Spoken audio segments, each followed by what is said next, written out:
it's life and death. And I had to learn to take it that way. I had to take it that seriously. I thought if I just got a few things corrected, I let God be the God of my alcoholism, and I'd be the God of my money and my wife and my kids and my house and my car.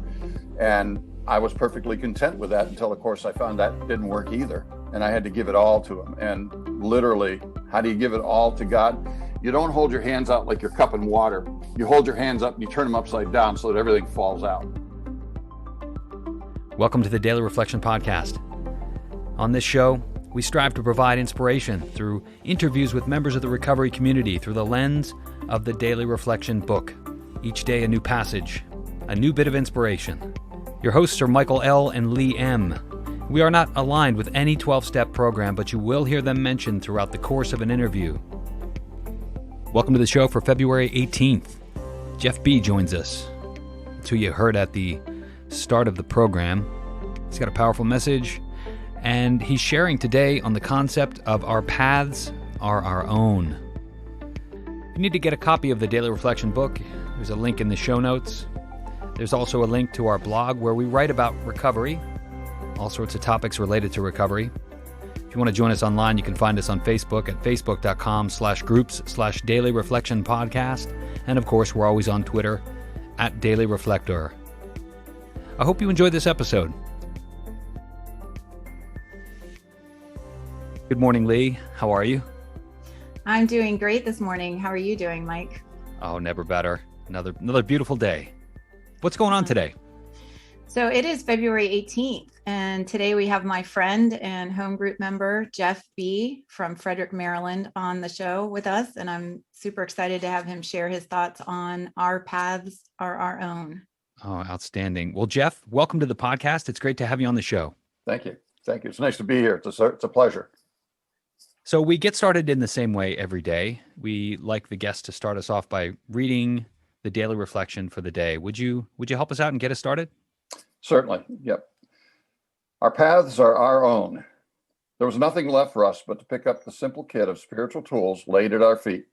That's from Alcoholics Anonymous, page 25.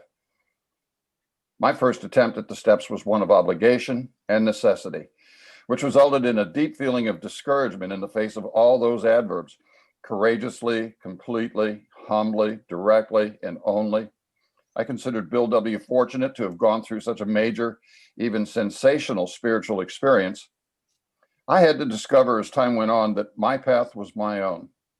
After a few 24 hours in the AA fellowship, thanks especially to the sharing of members in the meetings, I understood that everyone gradually finds his or her own pace in moving through the steps. Through progressive means, I try to live according to these suggested principles. As a result of these steps, I can say today that my attitude towards life, people, and towards anything having to do with God has been transformed and improved. Thanks, Jeff. How does this resonate with you as you read it? This is almost an encapsulation of my early experience with coming to AA. I had thrown God out of my life because I was living a life that I understood to be ungodly, in complete odds at the church bringing that I had as a kid. I had made choices to party, I'm from a generation when premarital sex was a taboo, and I had discovered that it was a lot more fun than church led me to believe. So I was all after the sex and the booze, and later I discovered the whole rock and roll lifestyle. And at 18, I threw God out of my life because he was inconvenient.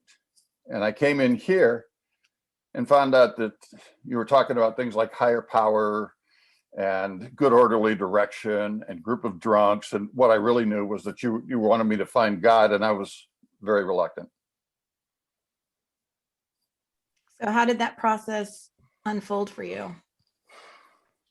After, there were a couple of incidents. It was definitely, I got the slow progressive educational variety, not the white light thing that Bill got.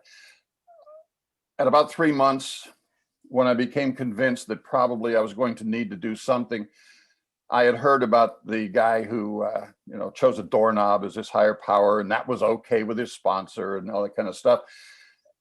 And I thought, well, that's ridiculous. It's a doorknob. so I chose a telephone pole outside the window of my home group in Indianapolis, where I got sober. And I was very happy with the telephone pole because it had the telephone wires on it, and it carried the message, and it made a perfect sort of sixth sense to me. And about 3 or 4 months, the old timers in the meeting came to me. It was at the Southside Fellowship Hall, which was an AA club in Indianapolis. And they came to me and they said, "Listen, Jeff, we got some bad news.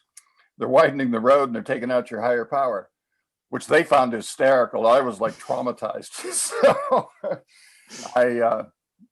they sat me down in the kitchen of the club, and we started talking about how to find a higher power that was not going to turn me off.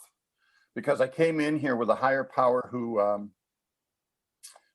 I just knew he was judging me. And I wasn't good enough to earn his love. And I didn't know how to be good enough to earn his love. And I absolutely believed that I had to earn his love, because that's what I thought I was hearing in church from child to age 17, roughly, that I had to be good enough to earn God's love. And otherwise I was going to go to hell. I mean, that was my understanding. And I didn't know that God already loved me and just wanted me to get better. I had no clue. So the turnaround came from that sort of rustic beginning, rudimentary. Over a couple of years of sobriety without much work on the steps, I was miserable. And 2.5 years roughly before I started really working the steps, and because I didn't want to be an AA fanatic, those people are kind of strange. So I didn't want to be one of that. And a couple of years later, I was one, but that's okay. That's when I started finding out that I really was going to need a God that I could relate to. And the God thing really came to me clearly when I heard a Sister Lucy, who was a Catholic nun in my one of my regular meetings. This woman showed up often, and she was talking about, as a nun, she was expected to have a real relationship with God and a real understanding of her higher power or God. And she had gone to her sponsor saying, "The things that I've been taught, I don't understand. I don't believe. They aren't working for me." And her sponsor said, "Well, what would you like God to be? If it's not the God of your church, what would you like God to be?" And she said, "Well, I'd like God to be like loving and really want me to be happy and allow me to be successful in my endeavors on his behalf," and a list of other similar things. And her sponsor said, "Well, that's exactly who he is then." And I literally, as I said that now, something just went, and I always felt that whenever I heard Sister Lucy talk about that, there was this moment of, it's not got to be so rigid like I was taught in church. And that's one of the most significant things in my search for a relationship with a higher power. Clint H. out in California, he's dead now, but Clint, he said, alcoholics are spiritual seekers, and we have been touched by God in such a way that only a spiritual solution will do.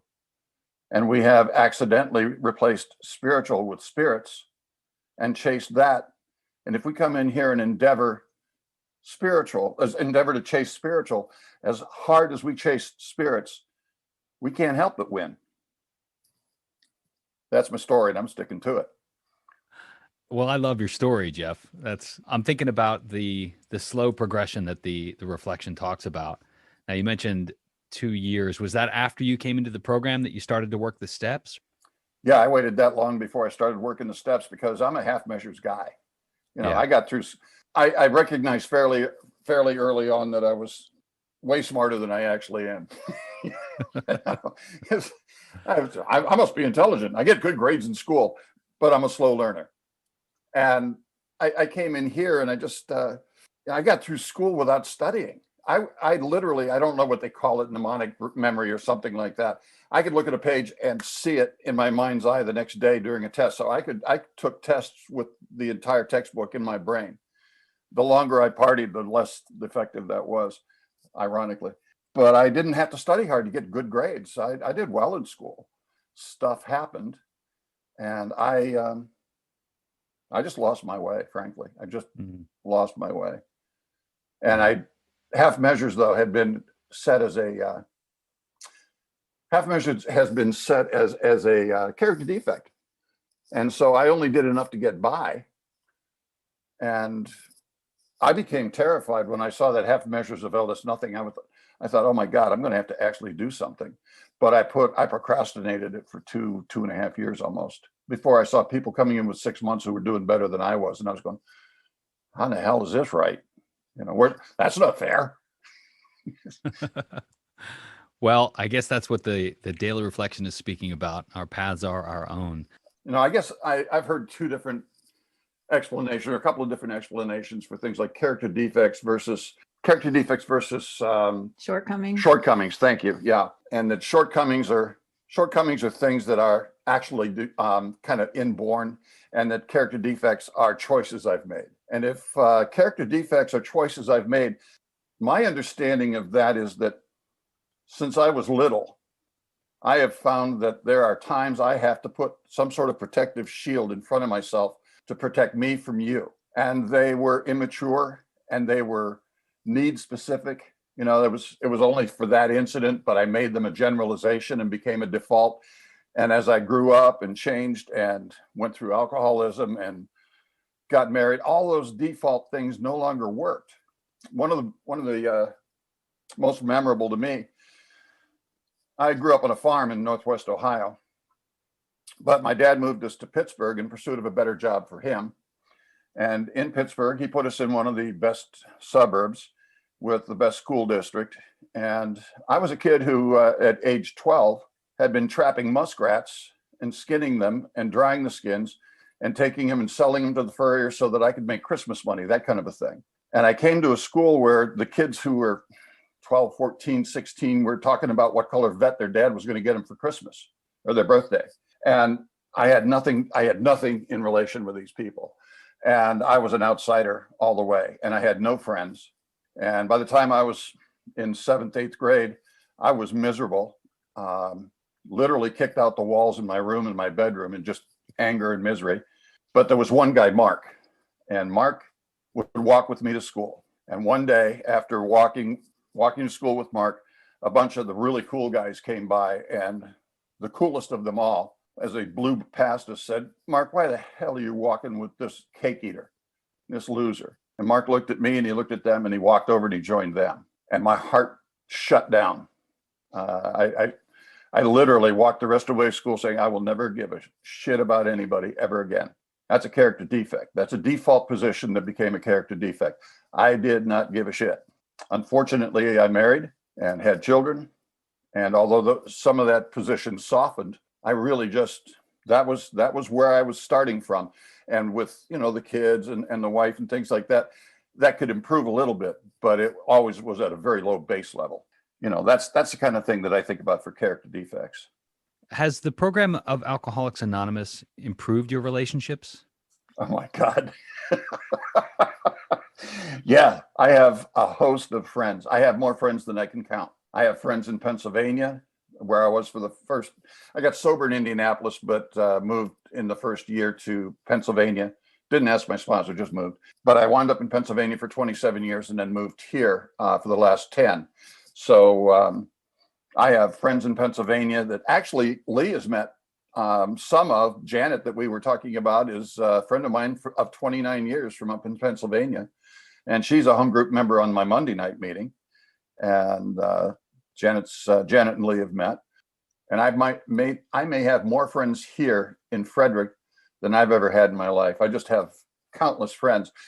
And that's because I give a crap about them. I mean, that's not to pat me on the back. That's just the change that's been brought about by God entering my, he entered my heart through my head and he entered my head and he softened my heart. That's what I wanted to say. I have experienced the receiving end of the kind of friendship that you offer. And it's nice to feel cared about, and you do make people feel cared about. And it's the character defect thing. Like, I think over the years of, working through my own childhood stuff, I've kind of come to the conclusion that it's adaptation that I no longer need. Right. Stuff that kept us alive and sane and together for a long time no longer serves us when we're adults, because we're not little kids about to get left or beaten up or whatever. Yeah, So I it's agree. cool. Adaptation, shields I put on myself. It's the same thing. It's something that Yeah. I did to protect me from you. How did the steps help you work through that specifically? It's taken a long time.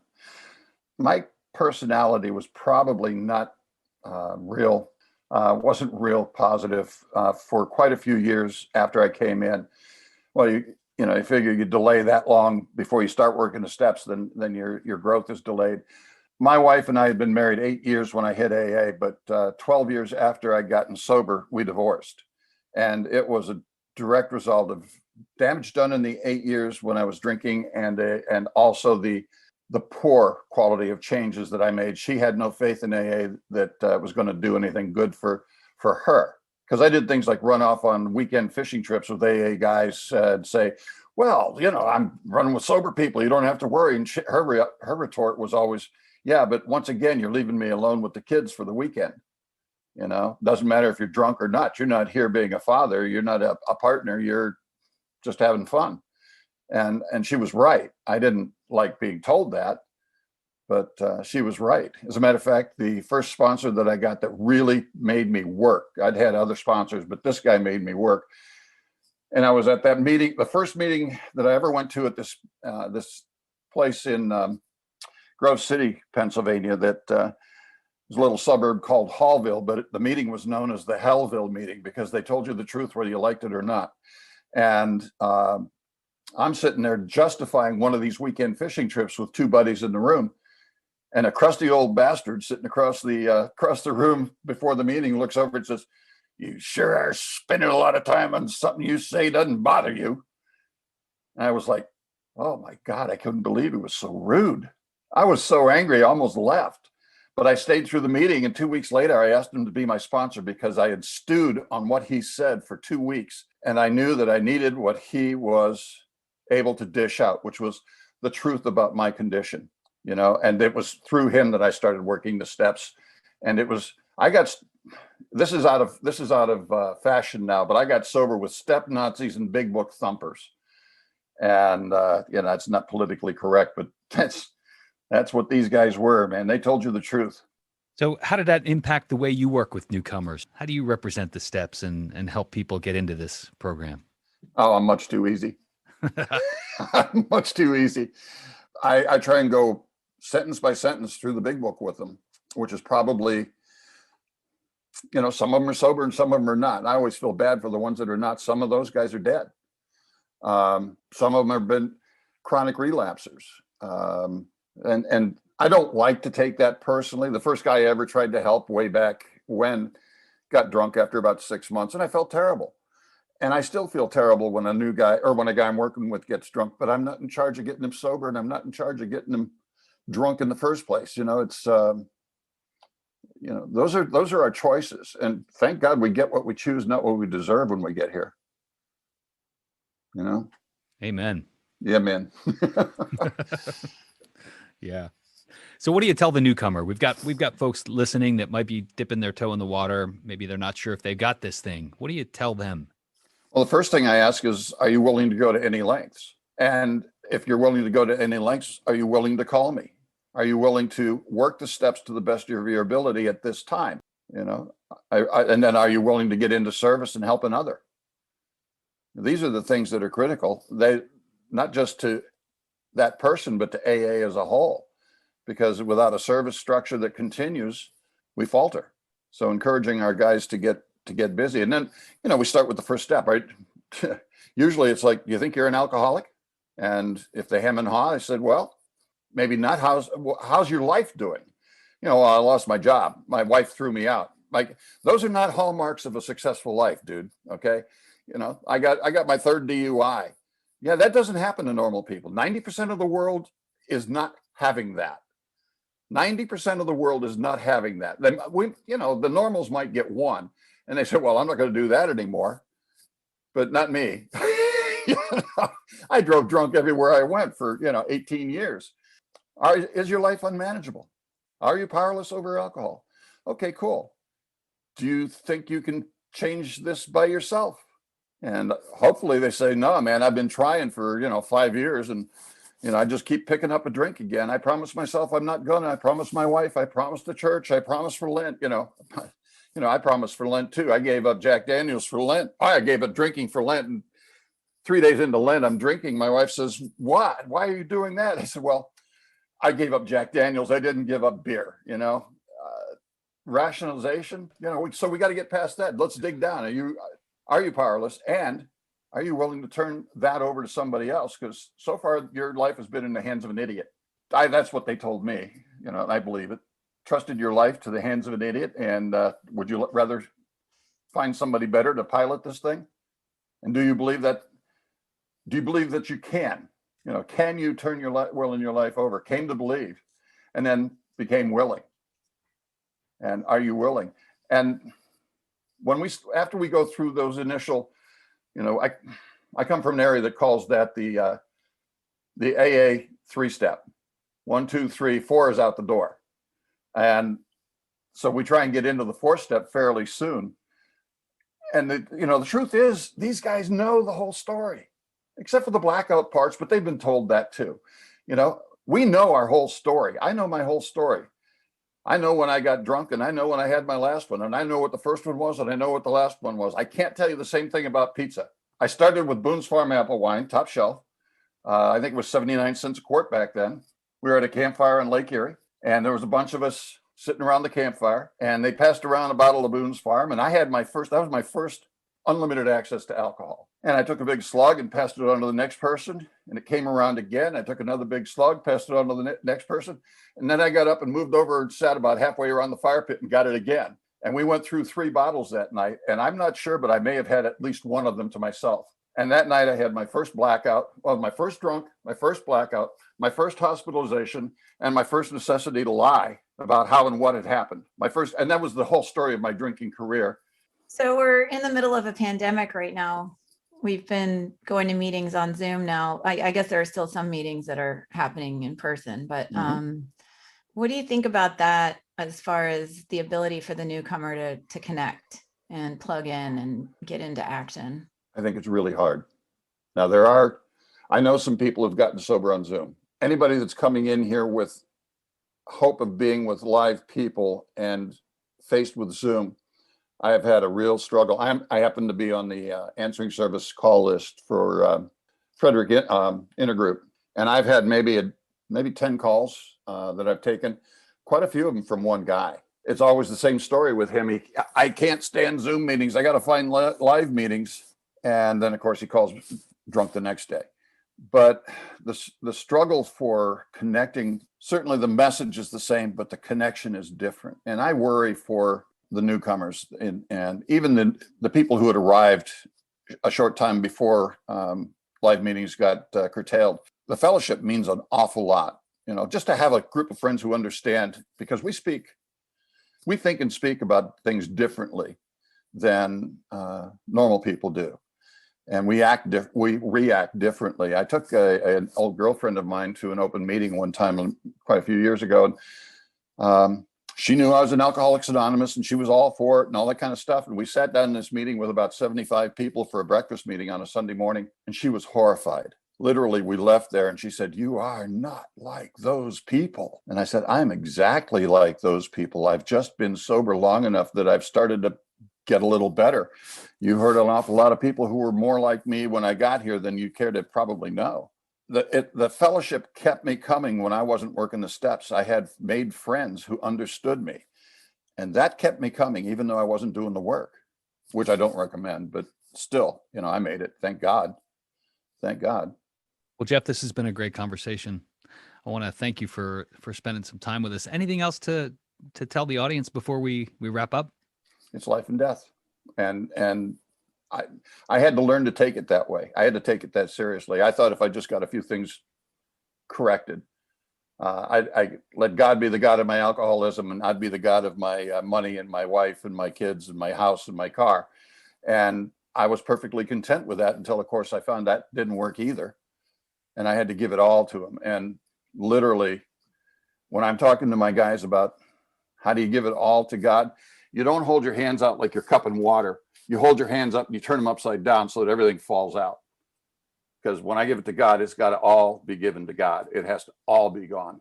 I can't, he can. I think I'll let him. That's it. Thanks so much for joining us today. Great message, pleasure. great story. Fantastic. Love being of service. Yeah, really good. Thank you, Jeff. Thanks, Mike. Thanks, Lee. Thanks so much to Jeff. And thanks to you for listening. If you want to join us online, you can find us at facebook.com/groups/Daily Reflection Podcast. You can find us on Twitter at Daily Reflector.